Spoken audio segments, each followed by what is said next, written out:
Welcome back. We are joined today by Dimitri Selamat Laskaris, datang kembali.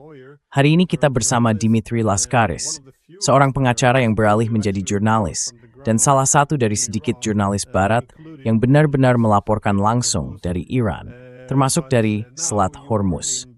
Tapi sekarang Anda berada di Beirut, Lebanon, di mana situasi kemanusiaan terus memburuk. Namun, ini juga tempat di mana kita melihat dinamika geopolitik yang sangat menarik sedang berlangsung. Terima kasih sudah bergabung dalam program ini. Mungkin kita bisa mulai dengan pertanyaan ini. Apa yang ngelihat langsung di lapangan di Lebanon saat ini?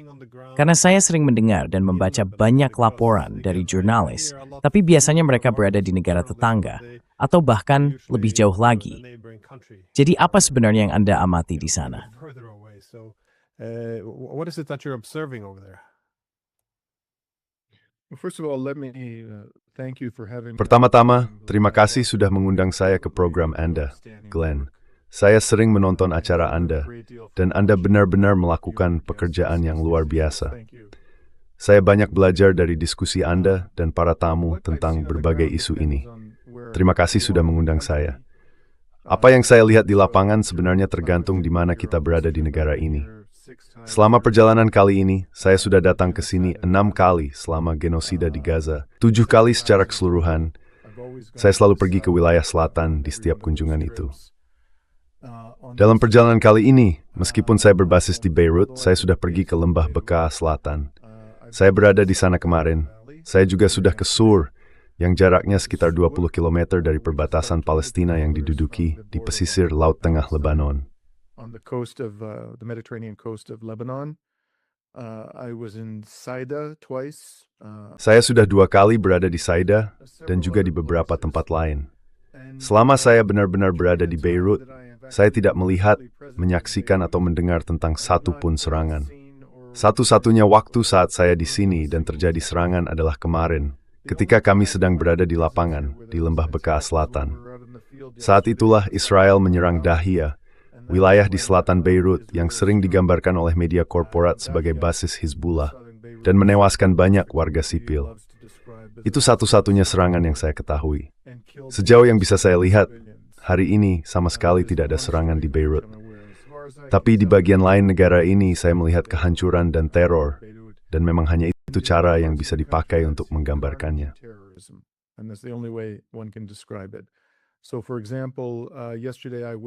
Jadi misalnya kemarin saya menyaksikan serangan terhadap sebuah desa di Lebanon bernama Sokmor yang terletak di ujung selatan Lembah Bekaa.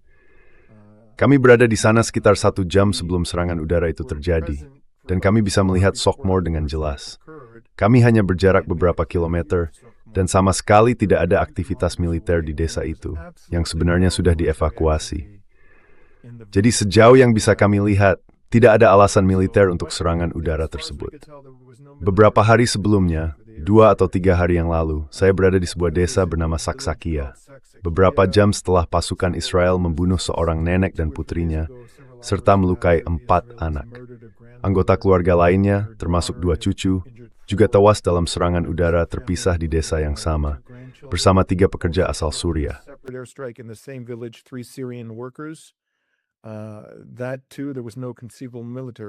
Tidak ada juga alasan militer yang bisa dibenarkan untuk itu.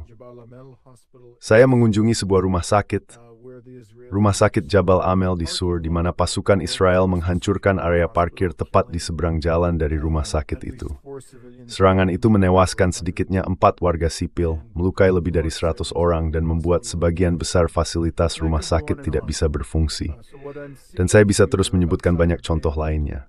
Jadi, apa yang saya lihat di luar Beirut, saya bicara Glenn tentang waktu ketika saya benar-benar berada di sana secara langsung selama 5 hari terakhir, adalah sebuah kampanye teror di wilayah selatan.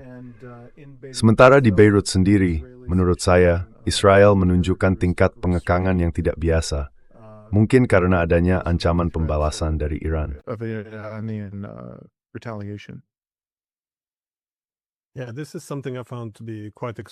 Ya, ini sesuatu yang menurut saya luar biasa.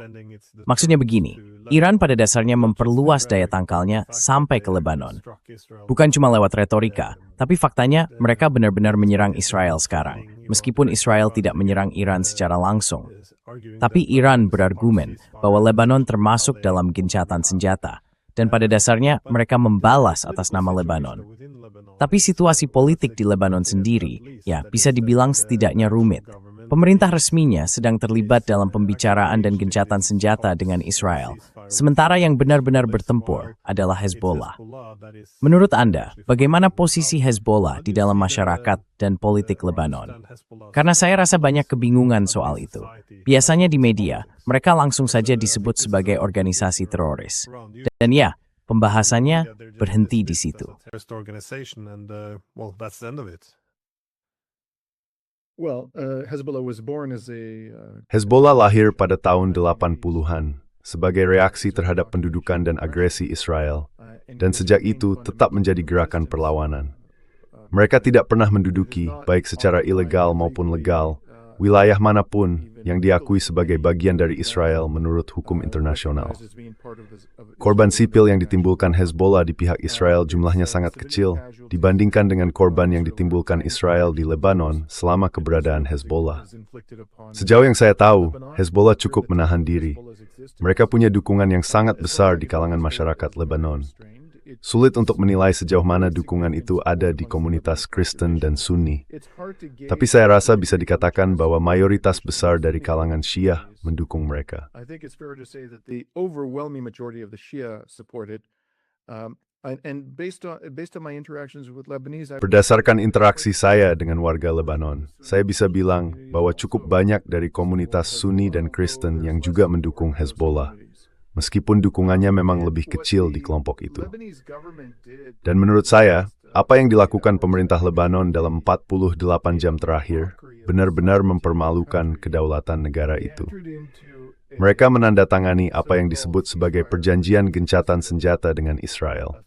Perjanjian gencatan senjata ketiga sejak genosida di Gaza dimulai, yang katanya juga mencakup wilayah Lebanon. Tapi perjanjian itu tidak mewajibkan pasukan Israel untuk mundur dari Lebanon. Perjanjian itu juga tidak mewajibkan pasukan Israel berhenti menghancurkan infrastruktur sipil di bagian selatan yang mereka duduki sementara.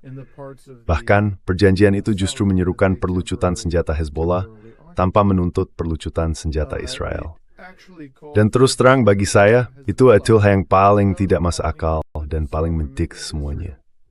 which frankly I regard as the greatest obscenity of all.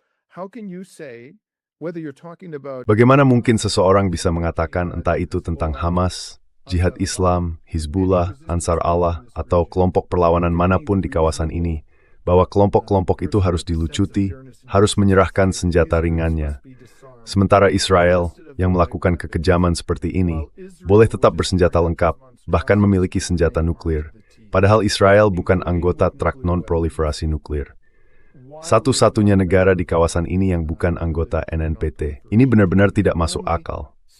Dan kalau orang ingin bicara soal perlucutan senjata kelompok perlawanan, entah itu Hizbullah atau kelompok lain di kawasan ini, maka pertama-tama mereka harus memastikan bahwa Israel sudah dilucuti dari senjatanya, terutama senjata pemusnah massalnya.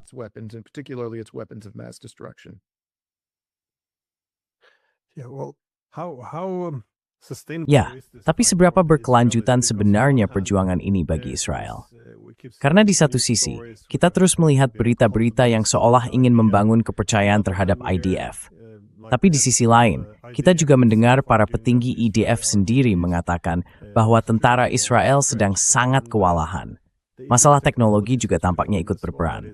Misalnya, penggunaan drone di medan perang jadi tantangan besar yang tampaknya sulit mereka hadapi. Buat siapapun yang mengikuti video-video di Telegram atau kanal-kanal itu, banyak laporan yang muncul, dan bahkan dikonfirmasi juga oleh media Israel sendiri tentang berbagai kesulitan yang mereka alami. Tapi menurut Anda, bagaimana arah kampanye ini ke depan? Karena, jangan salah paham, Israel jelas punya kekuatan militer yang jauh lebih besar. Tapi kesannya, semuanya tidak berjalan seperti yang mereka harapkan. Well, I follow assiduously the commentary of the resistance groups in this region, and Hezbollah is quite methodical in documenting its attacks on Israel. It provides regular video reports telling you exactly where the attack occurred, when it occurred, by what means it was affected. It gives a daily report of its military operations, providing all of those pieces of information with respect to each of its military operations, and just sort of at a high level, a number of the important things that have emerged from these reports, some of which are corroborated, by the way, by the Israeli media, is that the Hezbollah has taken out quite a few of the Israeli Iron Dome launchers, potentially in excess of 25 of them. And again, these have been documented, many of these strikes, with video evidence. It has taken out hundreds of armored vehicles. Mereka telah menghancurkan ratusan kendaraan lapis baja. Sebagian besar di antaranya adalah tank Merkava. Banyak dari hal ini juga sudah terdokumentasi lewat rekaman video. Mereka menimbulkan korban yang sangat besar, termasuk di kalangan komandan senior militer Israel dan pasukan komando dari brigade paling elitnya. Banyak dari korban itu pun sudah diakui oleh media Israel. Pimpinan militer Israel sendiri sekarang membicarakan kemungkinan runtuhnya kekuatan militer mereka, dengan sekitar 80 sampai 90 ribu pasukan cadangan menolak untuk bertugas. Ada juga krisis PTSD dan bunuh diri di tubuh militer Israel. Seperti yang kamu tahu, Glenn, militer ini tidak dibentuk untuk perang yang berkepanjangan. Mereka dibangun untuk konflik yang singkat dan sangat intens. Dan sekarang, kita sudah berive to embrace kemaltetes and remand-wrenching as Masur Grover. The boundaries of what this military force was constructed to do, and it has been conducting. Selama periode ini, mereka telah menjalankan perang di banyak front sekaligus. Jadi, menurut saya, militer Israel sedang menghadapi masalah yang sangat serius. Satu hal yang saya pelajari, saya sudah 5 kali ke Palestina, termasuk di tahun 2024. Jadi saya punya banyak kesempatan untuk berinteraksi baik dengan orang Israel, maupun dengan mereka yang menentang Israel di kawasan yang lebih luas. Dan saya rasa, orang Israel tidak punya tingkat ketahanan terhadap korban dan penderitaan sebesar yang dimiliki oleh masyarakat asli di wilayah ini. Itu benar-benar hal yang luar biasa. Jadi meskipun, dan saya sama sekali tidak membantah hal ini, jumlah korban di pihak Israel jauh lebih sedikit dibandingkan kelompok perlawanan yang mereka hadapi. Saya pikir mereka sudah mulai mencapai batas toleransi terhadap korban, baik di masyarakat Israel maupun di tubuh militernya. Dan kita bisa melihat dampak jadi di medan perang. We're seeing the impacts of that on the battlefield. Yeah, no, I've heard that same.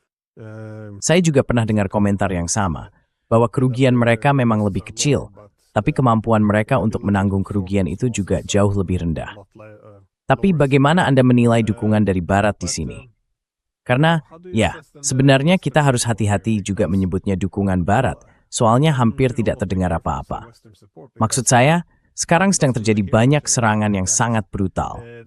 Biasanya media yang dalam situasi lain bisa sangat emosional dan mengangkat narasi kemanusiaan kalau itu sesuai dengan kepentingannya. Kali ini tampaknya tidak terlalu tertarik dengan kehancuran besar-besaran yang sedang terjadi. Dan seperti yang Anda bilang tadi, banyak serangan, baik di Lebanon maupun di tempat lain, tanpa tujuan militer yang jelas. Sebenarnya menunjukkan tujuan yang cukup gamblang, yaitu memaksa banyak penduduk pindah ke utara untuk mengosongkan wilayah-wilayah itu. Jadi ada penggunaan kekuatan militer besar-besaran terhadap warga sipil dengan tujuan pembersihan etnis. Kita bisa saja berpikir bahwa hal seperti ini seharusnya cukup untuk membuat media berpegang pada prinsip-prinsip tertentu, atau setidaknya mengorganisir liputan mereka. Tapi bagaimana Anda melihat hal ini? Kurang minat media maksud saya. How do you see this though? I guess lack of interest in the media. Well, I want to distinguish between the lack of interest amongst the. Saya ingin membedakan antara kurangnya minat dari media dan elit politik dengan sentimen umum di dunia Barat. Survei menunjukkan, menurut saya tanpa keraguan, bahwa Israel sekarang sangat tidak disukai di seluruh dunia, di sebagian besar negara. Di Barat sendiri, kita melihat mayoritas warga di Jerman, Prancis, Kanada, bahkan di Amerika Serikat, memiliki pandangan yang tidak baik terhadap Israel. Dan sentimen negatif terhadap Israel terus meningkat. Itu akan tumbuh lebih cepat lagi, kalau perang gila terhadap Iran ini berujung pada kehancuran ekonomi seperti yang diprediksi banyak ahli di bidang ekonomi dan minyak. Tapi kita masih terus menghadapi kesenjangan yang sangat besar di dunia barat antara apa yang diinginkan rakyat dan apa yang diinginkan media serta elit politik kita. Between what peoples want and what our media and political elites want. I, for one, am not. Saya, untuk satu hal, bukan penganut apa yang saya sebut sebagai aliran pemikiran Mearsheimer-Walt dalam melihat hubungan antara pemerintah Amerika Serikat dan Israel. Saya tidak percaya bahwa Israel mengendalikan pemerintah Amerika Serikat. Menurut saya justru pemerintah Amerika Serikat yang mengendalikan Israel, dan Israel melakukan persis apa yang diinginkan oleh pemerintah Amerika dan oleh dunia barat. Saya kembali mengingat peringatan keras yang pernah disampaikan Eisenhower kepada rakyat Amerika pada tahun 1961 ketika ia mengatakan bahwa kompleks militer industri sedang merusak demokrasi Amerika. Dan itulah yang benar-benar terjadi. Mesin perang telah mengambil alih pemerintahan negara-negara barat dan mereka menikmati amukan genosida ini. Mereka menyukai perang-perang yang sedang dijalankan oleh Israel. They love the wars that Israel is conducting. There is this huge divide between what the Ada jurang besar antara apa yang diinginkan oleh para elit politik dan media dengan apa yang diinginkan oleh rakyat, dan jurang itu makin melebar. Saya pikir kalau perang terhadap Iran ini benar-benar menimbulkan kehancuran ekonomi seperti yang kita perkirakan, dampaknya bisa sangat besar terhadap stabilitas politik di dunia barat. Kita sudah berada di titik kritis, seperti yang sering kamu bahas dalam liputanmu tentang perang di Ukraina. Bahkan di sana pun, kita mulai melihat kesabaran rakyat mulai diuji, terutama di Jerman. Jadi menurut saya kita sedang berada di ambang krisis stabilitas politik di barat. Dan apa yang sedang terjadi di kawasan tempat saya berada sekarang bisa jadi menjadi pemicu terakhir runtuhnya kendali elit barat atas narasi yang mereka bangun. The Western elites' control of the narrative. Yeah, no, I made a lot of comments about this. Ya, saya sudah banyak berkomentar soal ini. Menurut saya ini bukan cuma tentang Starmer, Macron, dan Scholz yang sangat-sangat tidak populer. Terakhir kali, tingkat persetujuan untuk Starmer itu sekitar 15%. Jadi ya, ini buruk sekali. Tapi masalahnya bukan cuma satu pemimpin itu saja. Karena orang juga mulai merasa bahwa begitu dia diganti, mereka akan menaruh wajah baru di depan, lalu nanti ganti lagi dengan yang lain. Jadi semacam ganti tampilan, bisnis, dan orang yang berkuasa sama. Menurut saya, ini cukup berbahaya. Kita sedang bergerak menuju krisis legitimasi politik. Karena para elit politik dan media seperti yang kamu bilang, makin lama menjauh, bro. Distancing themselves more and more from the public, and yeah, it's quite dangerous. But on the Dan itu cukup berbahaya. Tapi soal menurunnya popularitas Israel, saya rasa menyebutnya sedang jatuh bebas, bukanlah berlebihan saat ini. Kita memang melihat ada sedikit perbedaan antara Amerika dan Israel. Maksudnya begini, Iran memperluas kemampuan pencegahannya sampai ke Lebanon. Israel mengabaikannya, dan Iran menyerang Israel dengan banyak rudal balistik. Lalu Trump, ya, dia keluar dan bilang bahwa dia akan berbicara dengan Netanyahu dan tidak akan ada serangan balasan terhadap Iran. Tapi kemudian, pemerintah Netanyahu bilang mereka akan tetap melakukannya. Itu membuat Trump terlihat ya, entah sangat lemah atau tidak jujur. Bisa jadi dua-duanya.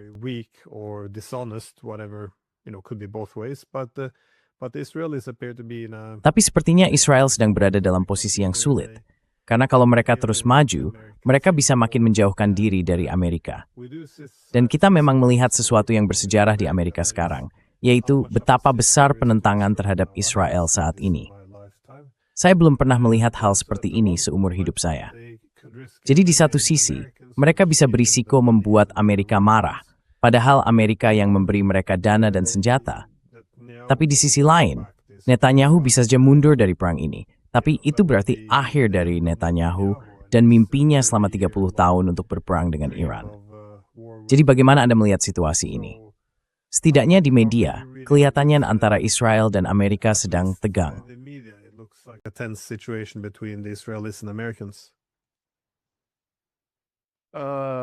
Consistently with the comments I just made about Seperti yang barusan saya bilang soal hubungan antara pemerintah Amerika Serikat dan pemerintah Israel, saya nggak percaya dengan narasi yang banyak disebarkan oleh Barak Ravid dari Axios, bahwa ada ketegangan antara Trump dan Netanyahu.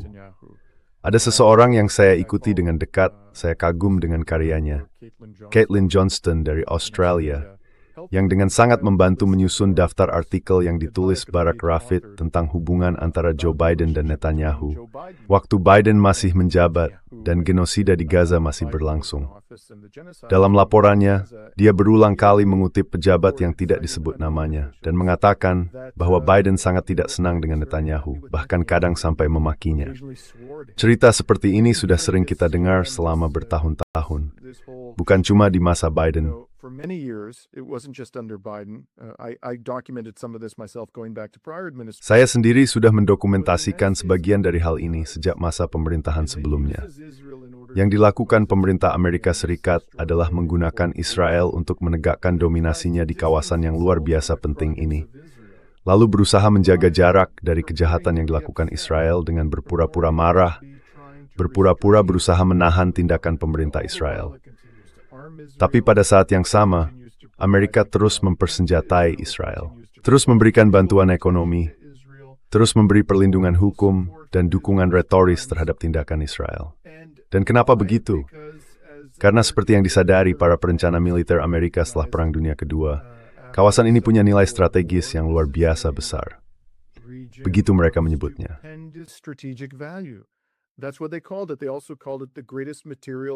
Mereka juga menyebutnya sebagai hadiah material terbesar dalam sejarah manusia. Bukan hanya karena sumber daya minyak dan gasnya, tapi juga karena komoditas penting lainnya dan jalur perdagangan yang sangat strategis. Amerika ingin menguasai wilayah ini, dan keinginan itu sekarang bahkan lebih kuat dari sebelumnya, karena munculnya kekuatan non-Barat, terutama Tiongkok dan Rusia. Mereka menggunakan Israel sebagai perpanjangan tangan, sebagai alat untuk mencapai tujuan itu. Lalu mereka berusaha menjaga jarak dari kejahatan yang dilakukan Israel dengan mengatakan, Israel itu negara berdaulat, kami tidak bisa memerintah mereka. Kadang kami juga tidak senang dengan tindakan mereka. Tapi pada akhirnya katanya kami punya kewajiban historis untuk membela bangsa Yahudi. Itulah cerita yang selama ini disampaikan kepada kita.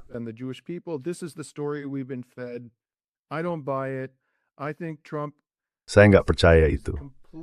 Menurut saya, Trump sepenuhnya sejalan dengan apa yang dilakukan Netanyahu. Dan sejauh ini, saya belum melihat bukti apapun bahwa pemerintahan Trump siap menggunakan pengaruh yang dimilikinya terhadap Israel untuk menghentikan kebiadaban ini. Kalau nanti dia mulai secara terbuka, mengancam, akan mencabut bantuan yang dibutuhkan Israel untuk melakukan kejahatan-kejahatan ini, dan lolos begitu saja, mungkin saat itu saya akan mulai menganggap serius laporan tentang perbedaan pendapat antara Gedung Putih dan Tel Aviv. Tapi sejauh ini sama sekali nggak ada bukti. Nggak ada bukti yang bisa dipercaya bahwa pemerintah Amerika Serikat sedang mengancam akan menarik dukungan yang selama ini menjadi sandaran Israel untuk melakukan kejahatan-kejahatan itu. Jadi saya selalu kembali melihat data jajak pendapat.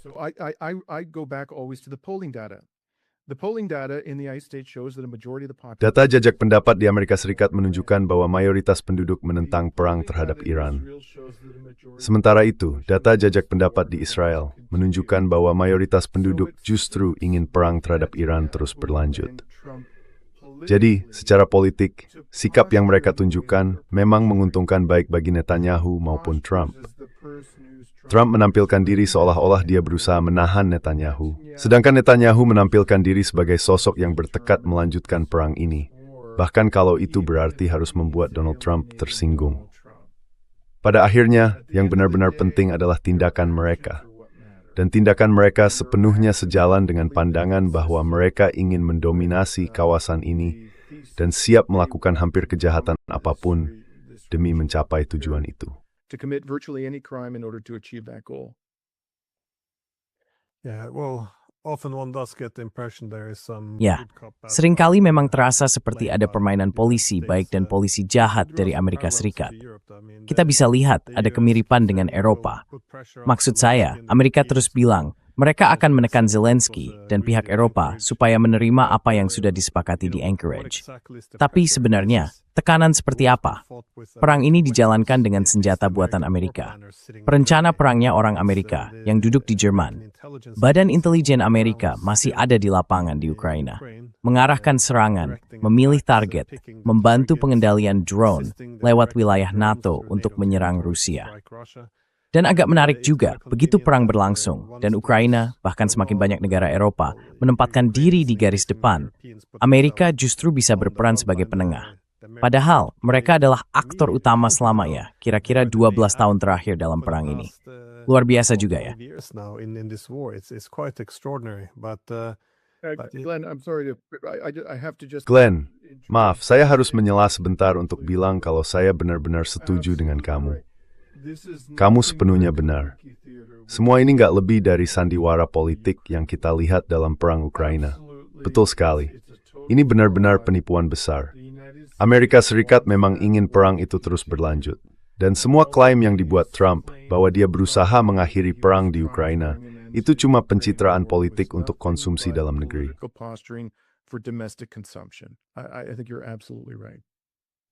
Saya rasa kamu benar sekali. Kita juga sempat melihat hal serupa sebelumnya dengan Iran dan Israel.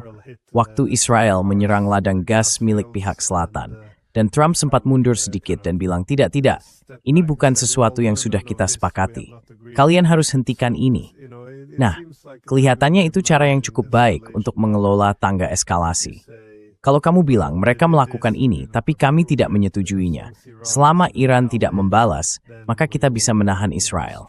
Jadi, baik Israel maupun Iran, dan secara tidak langsung juga Rusia, punya pandangan seperti ini. Kami harus membalas. Tapi kalau mereka melakukannya, Amerika akan terseret ke dalam konflik. Jadi lebih baik Amerika tetap di luar. Tapi di saat yang sama, tentu saja mereka tetap berpegang pada gagasan untuk menghancurkan Iran dan Rusia demi tujuan itu.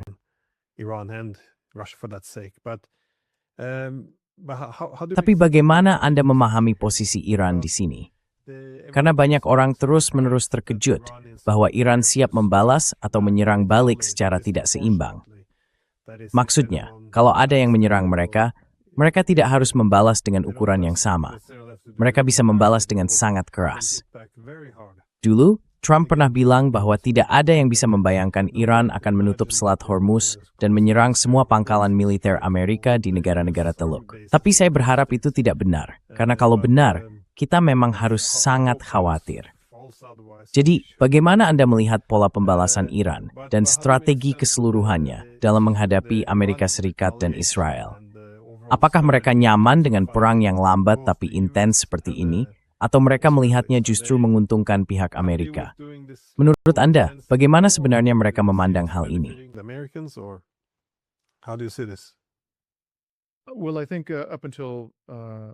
Menurut saya, sampai sebelum serangan yang diluncurkan Iran beberapa hari lalu ke sejumlah pangkalan militer Amerika Serikat di Teluk Persia, Iran sebenarnya menjalankan strategi pembalasan yang sepadan. Artinya, tingkat keparahan dan kerusakan dari serangan balasan mereka kira-kira setara dengan serangan yang mereka terima. Tapi mereka kemudian menyadari bahwa pendekatan itu tidak berhasil. Saya rasa kesimpulan itu mereka ambil dalam seminggu terakhir. Lalu mereka mulai mencoba pendekatan baru, yaitu pembalasan yang tidak seimbang, dengan menyerang beberapa pangkalan militer Amerika setelah Amerika menyerang Pulau Qeshm. Saya juga menduga mereka mungkin menyerang lokasi militer lain di Selat Hormuz, dan Iran menyerang cukup keras di Kuwait dan Bahrain. Saya juga melihat laporan dari Trita Parsi yang menyebut ada serangan ke pangkalan militer lain di Teluk Persia, meskal Senin Straits Nur de 14 Bethorm year before.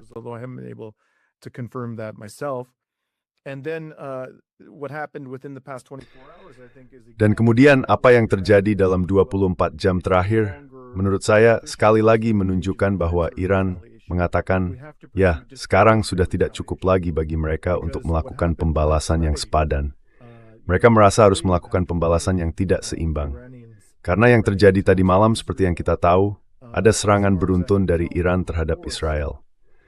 Dari laporan yang saya lihat, mereka tidak hanya meluncurkan 4 atau 5 rudal dan drone. Mereka meluncurkan puluhan dalam 4 sampai 5 gelombang serangan dan mereka menghantam banyak target di wilayah utara Palestina yang diduduki. Saya rasa pada tahap ini, mereka kemungkinan besar akan terus melanjutkan langkah itu ke depan.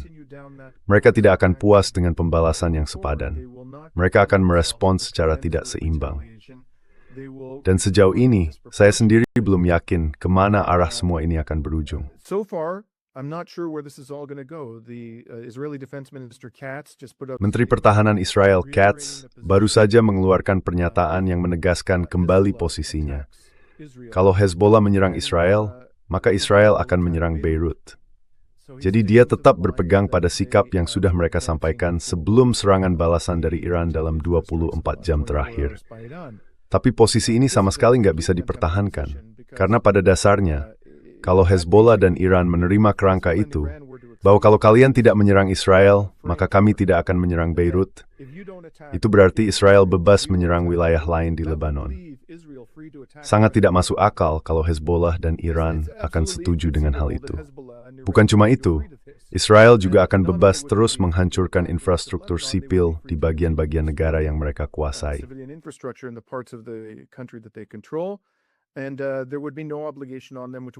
Dan tidak akan ada kewajiban bagi mereka untuk menarik pasukan lainnya.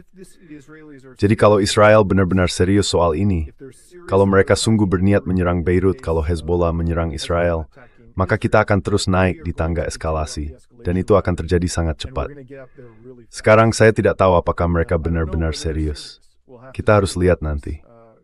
Dalam beberapa jam terakhir, saya dengar ada laporan bahwa Hezbollah menyerang di bagian utara Israel. Jadi kita lihat saja, tapi saya rasa pada tahap ini, baik Iran maupun Hezbollah tidak akan mentolerir serangan apapun, entah itu ke Beirut atau ke wilayah selatan negara itu. Saya pikir kesel mereka sudah habis.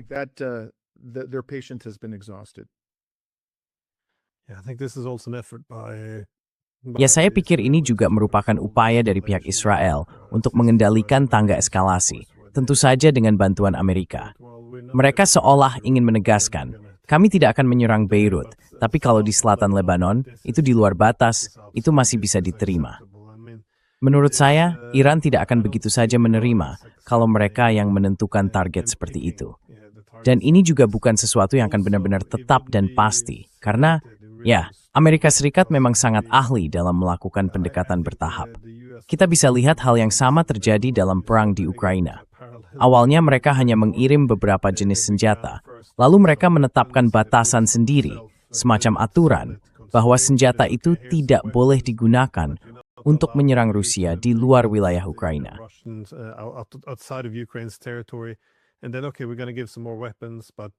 Lalu kita akan kirim lebih banyak senjata, tapi juga menambahkan beberapa pembatasan baru, dan secara bertahap pembatasan itu dikurangi. Jadi ada proses langkah demi langkah, dan pada akhirnya aturan mainnya berubah. Saya rasa Iran mungkin melihat perang di Ukraina dan sampai pada kesimpulan yang sama. Tapi soal Iran, saya ingin menanyakan hal lain sebelum lupa, yaitu tentang pungutan yang Iran pasang di Selat Hormuz. Karena saya sempat lihat video Anda benar-benar berada di perairan Selat Hormuz waktu itu. Menurut Anda, bagaimana situasinya sekarang? Apakah pungutan itu sudah berjalan seperti seharusnya? Maksud saya, apakah sudah beroperasi penuh? Dan bagaimana dampaknya terhadap lalu lintas kapal? Di titik mana kita sekarang terkait Selat Hormuz? Karena situasinya terus berkembang.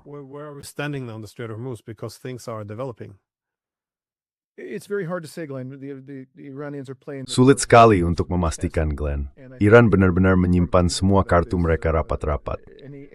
Dan saya pikir salah satu alasan utamanya adalah setiap negara atau perusahaan pelayaran yang ketahuan membayar semacam pungutan, mereka menyebutnya mungkin biaya lingkungan atau apapun istilahnya.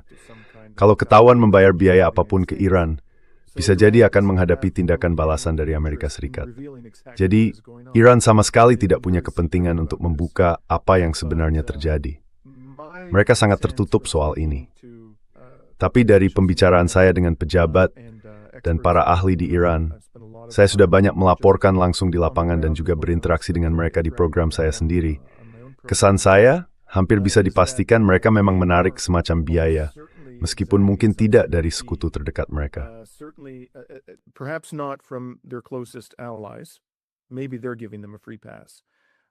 Mungkin mereka diberi kelonggaran, tapi semua pihak lain yang melewati Selat Hormuz dengan izin Iran harus membayar semacam biaya. Dan Iran akan terus menegaskan hal itu, karena inilah satu-satunya pengaruh terbesar yang mereka miliki, dan juga peluang terbaik bagi mereka untuk mendapatkan semacam kompensasi atas kehancuran besar yang ditimbulkan Amerika Serikat terhadap Iran. Bukan hanya saat perang terbuka, tapi juga lewat sanksi dan pembekuan aset-aset Iran. Sangat sulit. Dan as Iran turi membetik with Israeli laughing before say geriunat. Compel the Americans to pay any kind of reparations to them. So they're going to extract a compensation by some other. Jadi mereka akan mencari kompensasi dengan cara lain. Dan cara paling efektif untuk melakukannya adalah dengan mengenakan biaya pada kapal-kapal yang melintas di Selat Hormuz. Tidak ada solusi militer untuk masalah itu. Sama sekali tidak ada. Kalau Anda pernah ke sana dan melihat langsung Selat Hormuz, Anda akan sampai pada kesimpulan itu dengan sangat cepat. Iran tidak perlu mengerahkan kekuatan angkatan laut besar ke Selat Hormuz atau membangun semacam tembok militer untuk menghalangi jalur pelayaran komersial di sana.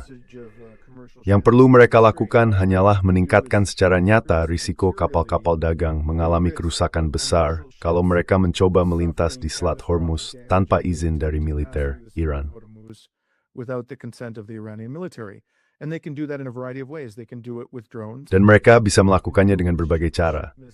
Mereka bisa menggunakan drone, mereka bisa menggunakan rudal kapal ke kapal, mereka bisa menggunakan rudal darat ke kapal, mereka bisa menggunakan ranjau, mereka juga bisa menggunakan kapal serang cepat buatan Iran. Tidak ada solusi militer untuk ini. Sama sekali tidak. Dan mereka akan mempertahankan kendali itu sekuat tenaga. Itu adalah senjata nuklir mereka. Dan pada suatu saat, seperti yang sudah sering saya katakan, nembayista pemerintah Iran distrike smaller mungkin. Artinya, saya harus memiliki kontrol Selat Hormuz kepada Iran. That means they're going to have to cede control of the Strait of Hormuz to Iran. Yeah, I think this is what's missed on many people. Ya, saya rasa inilah yang sering dilewatkan banyak orang, bahwa sebenarnya sangat sedikit yang bisa dilakukan. Pertama-tama, menurut saya sebagian orang gagal menyadari bahwa ini adalah ancaman eksistensial bagi Iran. Itu sebabnya mereka rela menanggung penderitaan ini, karena mereka tahu betapa pentingnya hal ini. Maksud saya dengan Selat Hormuz, mereka bisa menggunakan posisi itu untuk mendorong negara-negara tetangga mencabut sanksi, mengurangi, atau bahkan menutup pangkalan militer Amerika Serikat. Bisa saja sampai ke tuntutan ganti rugi. Banyak hal yang bisa dimasukkan di situ. Sekali lagi, kalau Anda menyebutnya sebagai senjata nuklir, saya rasa itu sama sekali bukan pernyataan yang berlebihan. Ini adalah senjata yang sangat kuat untuk mempertahankan kendali atas Selat Hormuz. It's a very powerful weapon to hold on to the Strait of Hormuz. And given also that the country Dan juga, mereka sebenarnya nggak bisa benar-benar kehilangan kemampuan itu dari sisi kekuatan material. Maksud saya, Trump selalu bilang, oh, kita sudah menghancurkan angkatan laut mereka, angkatan udara mereka, dan tentaranya. Tapi, bahkan kalau itu benar, kamu nggak butuh angkatan laut yang canggih untuk menutup selat itu. Seperti yang saya bilang, kalau kamu punya beberapa drone yang relatif murah untuk dibuat dan bisa dioperasikan secara terdesentralisasi, mereka nggak bisa berbuat apa-apa soal itu. Jadi, ya ini pasti posisi yang sulit buat Amerika, karena mereka rugi besar kalau Selat Hormuz ada di bawah kendali Iran. Tapi kalau memang nggak ada yang bisa mereka lakukan, ya pada akhirnya, seperti yang kamu bilang, saatnya menanggung akibatnya. Memang begitulah kenyataannya. Time to pay the piper. This is just the way it is. But what is a realistic diplomatic Tapi, settlement of seperti apa sebenarnya penyelesaian diplomatik yang realistis antara Iran, Israel, dan Amerika Serikat? feeling that Karena saya selalu merasa bahwa Amerika punya sesuatu yang diinginkan Iran, yaitu pencabutan sanksi. Maksud saya, bahkan kalau Iran menang, mereka tetap menguasai Selat Hormuz, dan Amerika harus angkat kaki. Tapi Amerika masih bisa membuat hidup rakyat Iran sangat sulit. Nah, kalau secara realistis ada pencabutan sanksi, apakah Amerika bisa mendapatkan sesuatu dari Iran? Bukan berarti Iran harus menyerahkan Hormuz, tentu saja. Tapi apakah Anda melihat ada kemungkinan tercapainya kesepakatan diplomatik, di mana kedua pihak menyadari bahwa sebuah perjanjian bagaimanapun juga lebih baik daripada terus berada dalam kondisi perang de facto? is better than just staying essentially in a de facto war? Well, when I was in Iran last year, we were given the Waktu saya berada di Iran tahun lalu, kami diberi kesempatan untuk bertemu dengan juru bicara Badan Energi Atom Iran. Kami juga diajak berkeliling ke reaktor riset di Teheran dan berbicara dengan beberapa pakar nuklir mereka di sana. Tanpa masuk ke detailnya, karena itu pembahasan yang panjang, saya rasa tidak ada harapan sama sekali, nol, bahwa Iran akan menyerahkan program nuklirnya. Itu tidak akan terjadi dalam kondisi apapun, selama pemerintahan ini masih berdiri, dan Iran tetap menjadi negara yang berfungsi. Jadi, apakah Iran akan bersedia menerima pembatasan seperti dalam JCPOA untuk pengayaan uranium selama jangka waktu tertentu? on enrichment for some period of time? Sure, they would accept that. Tentu, mereka akan menerima itu kalau sanksi terhadap mereka benar-benar dicabut dan aset mereka dibekukan. Tapi apakah mereka akan menyerahkan uranium yang sudah diperkaya uranium dengan kadar 60% itu kepada Donald Trump? Itu tidak akan terjadi. Saya rasa saat ini mereka bahkan belum siap menyerahkannya kepada Tiongkok atau Rusia untuk disimpan dan digunakan oleh Iran. Yang mungkin mereka bersedia lakukan dan ini sudah mereka isyaratkan adalah mengencerkan uranium yang sudah diperkaya itu. Bukan sampai turun ke 3,6%, tapi mungkin sampai ke sekitar 20%. But perhaps down to the level of 20%. And by the way, Ngomong-ngomong, untuk menggunakan uranium buat keperluan riset, kadar pengayaannya harus jauh lebih tinggi, sejauh yang saya pahami. Saya bukan ahli di bidang ini, Glenn, tapi berdasarkan pembicaraan saya dengan orang-orang di program energi atom Iran, pengayaannya harus jauh di atas tingkat yang dibutuhkan untuk reaktor energi sipil, kira-kira di kisaran 15-20%. Jadi saya rasa mereka tidak akan terus-menerus menerima batas JCPOA yang hanya 3,6%, karena itu akan membuat mereka tidak bisa memakai uranium yang diperkaya untuk riset. Tapi untuk sementara waktu, mereka mungkin masih akan menahan diri, asalkan ada timbal balik. Harus ada pencabutan sanksi dan juga pencairan atau pembukaan kembali aset-aset yang dibekukan.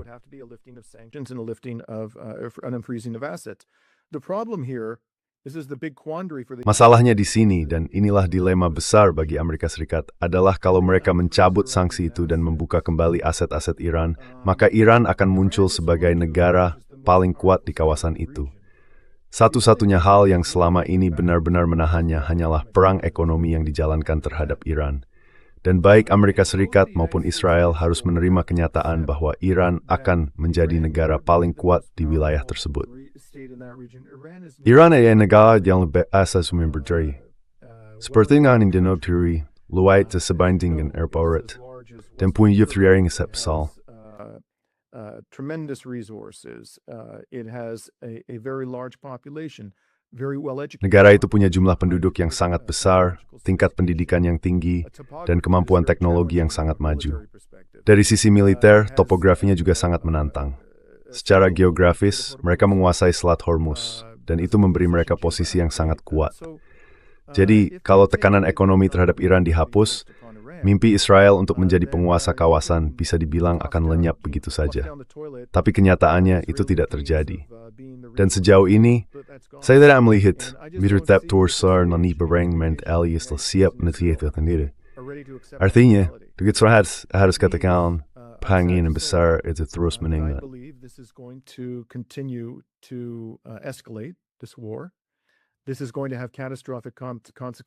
Ini akan membawa dampak yang sangat buruk bagi ekonomi global.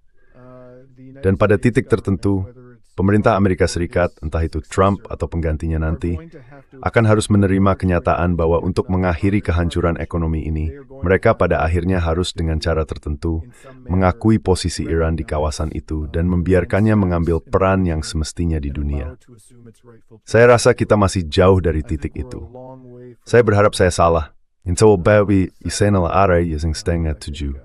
The tempagi or haring the growth akan cukup negatif. People all around the world are going to be quite negative.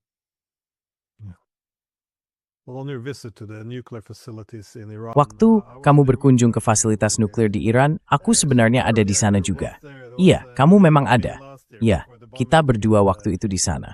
Itu bulan Mei tahun lalu sebelum pengeboman dimulai. Bedanya, aku pergi sebelum pengeboman, sementara kamu justru tetap di sana selama perang dan melaporkannya. Dan itu ya sangat penting. Makanya aku juga sangat menyarankan orang-orang untuk mengikuti pekerjaanmu, karena apa yang kita dapat dari media, agenda sangat tertorsi tentangan. Aku juga sempat berpikir hal yang sama tahun lalu, waktu aku di Teheran.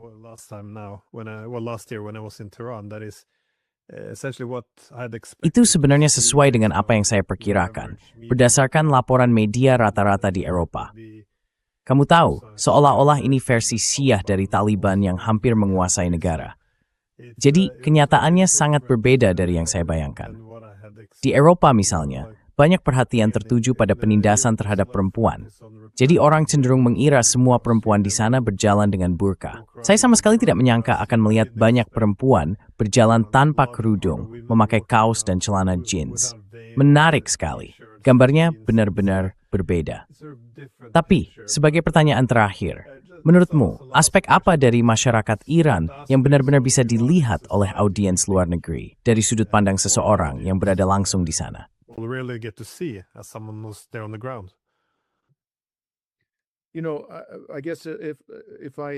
Kalau saya harus menyebut satu hal yang paling menonjol buat saya, itu adalah gambaran yang selama ini kita terima tentang rakyat Iran, dan terutama para pemimpinnya. Gambaran itu seolah-olah mereka sangat agresif, tidak rasional, dan fanatik. Tapi pengalaman saya sendiri berbeda. Maaf, saya hampir lupa soal perjalanan itu. Rasanya sudah lama sekali, bulan Mei tahun lalu.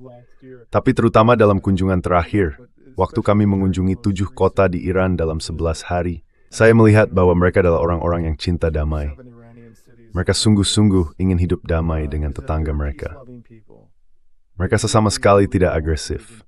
Mereka tidak suka kekerasan dan tidak cenderung untuk tindak keras. They are not violent, they're not prone to violence, and they're quite prepared to be reasonable. Mereka sebenarnya cukup siap untuk bersikap masuk akal dan berkompromi. Tapi di saat yang sama, ini adalah peradaban kuno yang membuat rakyat Iran punya banyak alasan untuk bangga. Mereka berharap diperlakukan dengan hormat, dan agar kontribusi mereka bagi kemajuan umat manusia diakui. Hal ini mirip dengan apa yang dirasakan oleh rakyat Rusia dan rakyat Tiongkok. Mereka merasa pantas mendapat tempat di meja perundingan dan diperlakukan sebagai bangsa yang berdaulat serta layak dihormati.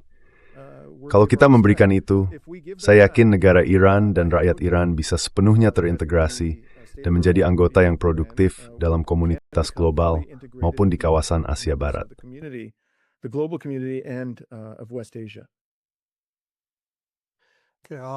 Lihat, en daardoor die dan betem sim no grumina.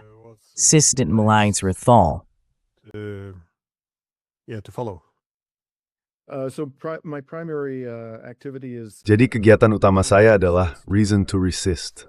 Itu adalah kanal YouTube saya, tempat kami mempublikasikan laporan hampir setiap hari. Fokus kami adalah seperti yang kami sebut pada tempat kejadian kejahatan pemerintah-pemerintah barat. Dan saya juga mungkin lebih sering dari yang baik untuk kesehatan di X dengan nama akun @Dimitri_Laskaris. my handle is @Dimitri_Laskaris. Excellent. I'll make Bates sekali. Nanti saya pasti untuk mencari tahu di deskripsi. Saya ditanaman, saya teruflandiki, and it's time to ignite the dwarf in Gizukmarakan. the great work you're doing. Iseng Zeb, You too. kamu juga Glenn? Garrick's ready, ya? Take care.